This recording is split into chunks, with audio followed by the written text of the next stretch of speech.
Classic time Yusuf Punjabi तुहाडे नाल और सज्जन मित्र प्यारे की फरमा रहे असीं सुनना चाह रहे जी। आखा वालेकुम अस्सलाम।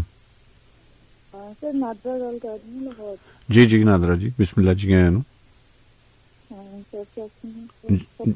जी जी नादिया मैं ठीक हाँ, तुसीं सुनाओ ठीक हो? ठीक सर अलहमदुलिल्लाह। ते अज दा तुसीं मौजू सुनिया ते ओहदे ते की गल करोगे? जी सर मैं आज का मौजू सुनिया ते मैं टॉपिक पे गल करना चाहूंगी सर कि वो एक कलाम है कि जब मैं भी रही ना मैं फिर डेरा कीता तो। अच्छा वाह वाह जी। तो सर रूह दी गल है इंसान दे जिन्ने भी कोई बुरे काम ने या जो भी है सारे इंसान दे जाते हैं रूह जेहड़ी है ना पाक है सर। जो कोई रूह चुकर जाता है ना सर जी तो फिर वो चंगा लगता है। ठीक है। जो रूह में छोड़ दिंदा फिर अच्छा लगता है, हर चाह ही अच्छी लगती है। बिल्कुल वो थोड़ा बुरा नहीं लगता क्योंकि दिल भी चुकर जाते। नादिया तुहाडे कहने का मकसद है कि जिहड़ा अखां राहीं तुहानूं चंगा लगदा ओहदा डायरैक्ट कनैक्ट रूह नाल हो जांदा, जिन्हों असीं दिल भी कहने कि दिल नूं बहुत चंगा लगा, धड़कना तेज होईयां, ਉਹ ਤੁਹਾਡੇ रूह ਦੇ ਨਾਲ कनैक्ट हो ਜਾਂਦਾ है। जी सर। सर ਜਿਹੜੀ ਚੀਜ਼ ਵੀ ਇਨਸਾਨ ਦੀ ਰੂਹ ਤੇ ਉਤਰ ਜਾਂਦੀ ਹੈ, ਜਿਹੜੀ ਉਹਦੀ ਜ਼ਾਤ ਬਣ ਜਾਂਦੀ ਹੈ ਤੇ ਫਿਰ ਉਹ ਇਨਸਾਨ ਨੂੰ ਚੰਗੀ ਲੱਗਦੀ ਹੈ। ਚਾਹੀਦਾ ਉਹਦੀ ਕੋਈ ਬੁਰਾਈ ਨਜ਼ਰ ਨਹੀਂ ਆਉਂਦੀ।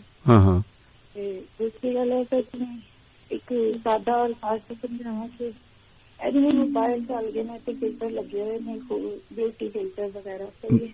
ਉਹ ਜਦੋਂ ਤੁਸੀਂ ਉਸ ਫਿਲਟਰ ਤੇ ਵੇਖਦੇ ਹੋ ਨਾ ਤੇ ਜਿਹੋ ਜਿਹੇ ਨੈਣ ਨਕਸ਼ ਹੋਣ, ਰੰਗ ਕਾਲਾ ਹੋਵੇ, ਜੋ ਵੀ ਹੋਵੇ ਉਹ ਸੋਹਣਾ ਹੀ ਲੱਗਦਾ। ਠੀਕ ਹੈ ਠੀਕ ਹੈ।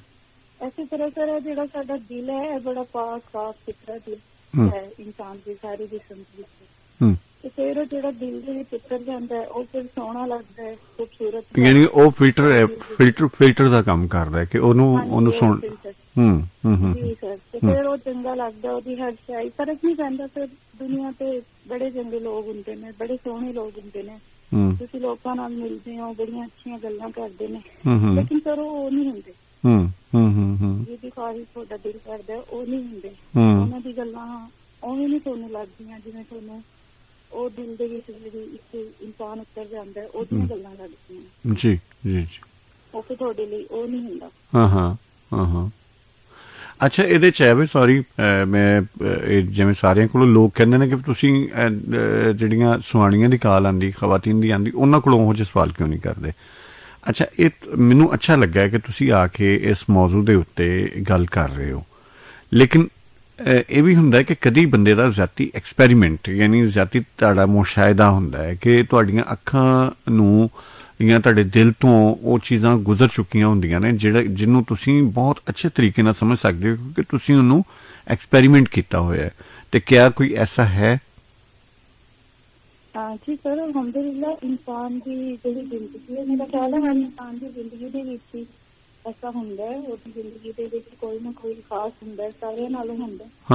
ਤੇ ਅਲਹਮਦੁਲਿਲਾ ਮੈਂ ਤੇ ਇੱਕ ਕਾਮਯਾਬੀ ਹੈ ਇਸ ਮਾਮਲੇ ਦੇ ਵਿੱਚ। ਤੇ ਪਰ ਜਿਹੜੀ ਨਾਕਾਮੀ ਹੁੰਦੀ ਹੈ ਨਾ ਉਹਦਾ ਤਾਲੁਕ ਤੁਹਾਡੀ ਖਾਹਿਸ਼ ਤੋਂ ਹੁੰਦਾ। ਠੀਕ ਹੈ। ਤੇ ਤੁਸੀਂ ਕੀ ਖਾਹਿਸ਼ ਕਰਦੇ ਹੋ ਫਿਰ ਉਹ ਪੂਰੀ ਨਹੀਂ ਹੁੰਦੀ ਤੇ ਤੁਸੀਂ ਸਮਝਦੇ ਹੋ ਤੁਸੀਂ ਨਾਕਾਮ ਹੋ। ਤੇ ਜਦੋਂ ਤੁਸੀਂ ਪਰ ਆਪਣੇ ਦਿਲ ਨੂੰ ਇੱਕ ਚੀਜ਼ ਜਿਹੜੀ ਤੁਹਾਡੇ ਤੇ ਉਤਰੀ ਹੈ ਉਹ ਤੁਹਾਡੀ ਖਾਹਿਸ਼ ਹੈ ਤੇ ਉਹ ਤੁਹਾਡਾ ਫੈਸਲਾ ਹੈ। ਠੀਕ ਹੈ ਠੀਕ ਹੈ। ਸਰ ਤੁਸੀਂ ਉਹਨੂੰ ਨਿਭਾਇਆ, ਤੁਸੀਂ ਉਸ ਜ਼ਿੰਦਗੀ ਨੂੰ ਜੀਆ, ਤੁਸੀਂ ਉਸ ਚੀਜ਼ ਨੂੰ ਉਹਦੀ ਚਾਹਤ ਕੀਤੀ, ਇਹ ਸਭ ਤੁਹਾਡਾ ਜ਼ਾਤ ਦਾ ਮਾਮਲਾ ਤੇ ਤੁਸੀਂ ਸਭ ਕੁਛ ਕੀਤਾ ਤੇ ਇਹਦੇ ਵਿੱਚ ਖਾਹਿਸ਼ ਦਾ ਕੋਈ ਤਾਲੁਕ ਨਹੀਂ ਹੈ। ਠੀਕ ਹੈ ਠੀਕ ਹੈ। ਜਦੋਂ ਤੁਸੀਂ ਖਾਹਿਸ਼ ਕਰਦੇ ਹੋ ਤੇ ਉਹ ਤੁਹਾਡੀ ਪੂਰੀ ਨਹੀਂ ਹੁੰਦੀ, ਕੋਈ ਤੁਸੀਂ ਉਮੀਦ ਰੱਖਦੇ ਹੋ, ਕੁਛ ਤੁਸੀਂ ਸੋਚ ਲੈਂਦੇ ਹੋ, ਕੋਈ ਜ਼ੇਨ ਬਣਾ ਲੈਂਦੇ ਹੋ ਕਿ ਇੰਝ ਹੋਊਗਾ ਇੰਝ ਹੋਊਗਾ ਤੇ ਉਹ ਨਹੀਂ ਹੁੰਦਾ ਤੇ ਤੁਸੀਂ ਸਮਝਦੇ ਹੋ ਕਿ ਕਾਮਯਾਬੀ।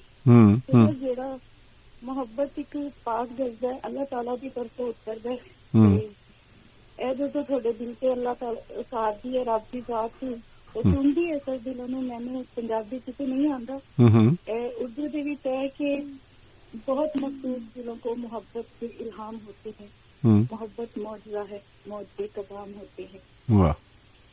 तो सर जो रब की तरफ थोड़े दिल से उतरती है ਤੁਸੀਂ ਉਹਨੂੰ ਕਬੂਲ ਕਰ ਲੈਂਦੇ ਹੋ ਤੇ ਤੁਸੀਂ ਮੁਕੰਮਲ ਹੋ ਜਾਂਦੇ ਹੋ ਸਰ ਫਿਰ। ਔਰ ਇਹਨੂੰ ਇਹ ਕਹਿ ਸਕਦੇ ਹੋ ਕਿ ਕੁਦਰਤ ਦੇ ਚੁਣੇ ਹੋਏ ਲੋਕ ਨੇ ਜਿਨ੍ਹਾਂ ਵਿੱਚ ਇਹ ਜਜ਼ਬਾ ਮੌਜੂਦ ਹੁੰਦਾ ਹੈ। ਜੀ ਸਰ, ਮਤਲਬ ਉਹਨਾਂ ਤੇ ਖਾਸ ਕਰਮ ਹੈ ਨਾ ਕਿ ਉਹਨਾਂ ਇੰਨਾ ਪਵਿੱਤਰ ਔਰ ਇੰਨਾ ਕੋਮਲ ਜਜ਼ਬਾ।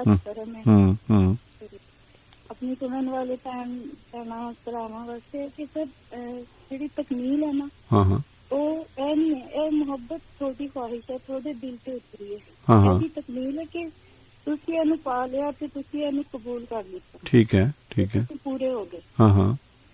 ਤੁਸੀਂ ਇਸ ਤੋਂ ਖਵਾਹਿਸ਼ ਰੱਖੀ ਤੇ ਤੁਸੀਂ ਦੁਨੀਆਦਾਰੀ ਰੱਖੀ ਤੇ ਫਿਰ ਉਹ ਤੁਸੀਂ ਮੁਕੰਮਲ ਹੋ, ਨਾਕਾਮ ਹੋ। ਅਲਹਮਦੁਲਿਲਾ ਅੱਲਾਹ ਤਾਲਾ ਦੀ ਜ਼ਾਤ ਤੇ ਇੱਕ ਮਾਸ਼ਰਤੀ ਤੌਰ ਤੇ ਜਿਵੇਂ ਇੱਕ ਹੁੰਦਾ ਹੈ ਕਿ ਲੋਕ ਸਮਝਦੇ ਨੇ ਕਿ ਸ਼ਾਦੀ ਹੋ ਗਈ ਫਿਰ ਮੇਰੀ, ਫਿਰ ਅਸੀਂ ਕਹਿੰਦੇ ਹਾਂ ਕਿ ਜੀ ਬਹੁਤ ਅੱਛਾ, ਇੱਕ ਹੈਪੀ ਐਂਡਿੰਗ। मेरा ख्याल है सर इस गल तो कोई ताल्लुक नहीं है। सही है, सही है, ठीक है, ठीक है। मैं कोई पर्सनल गल नहीं कर रही, जर्नली गल कर रही हूं। जी जी, मेरा नजरिया है। हाँ हाँ हाँ हाँ, ये मेरा नजरिया है कि सर ऐसा ਇਹਦੇ ਨਾਲ कोई ताल्लुक नहीं। हाँ, वैसे अल्हम्दुलिल्लाह मेरी 12 साल हो गए। हाँ हाँ, मैं बड़ा मैं समझती हूँ कि मैं एक कामयाब गुजारी है। जो मेरे दिल में किया मैं किया। जी जी जी, जो मैं मुनासिब समझा अच्छा अल्हम्दुलिल्लाह निभाया, दिल दे नाल निभाया, बहुत खुशी ते ओ मेरी जाती कार सी, मैं कभी उम्मीद नहीं रखी अगले दी। ते इस करके मेरा दिल सुकून है, दिल दे किसी। जिंदाबाद जिंदाबाद। बहुत सोहनी गल कीती सादिया, तुसीं सलामत रहो। बहुत अच्छा लगा तुहाडे नाल गल करके। बहुत बहुत मेहरबानी, थैंक यू। रब रखा।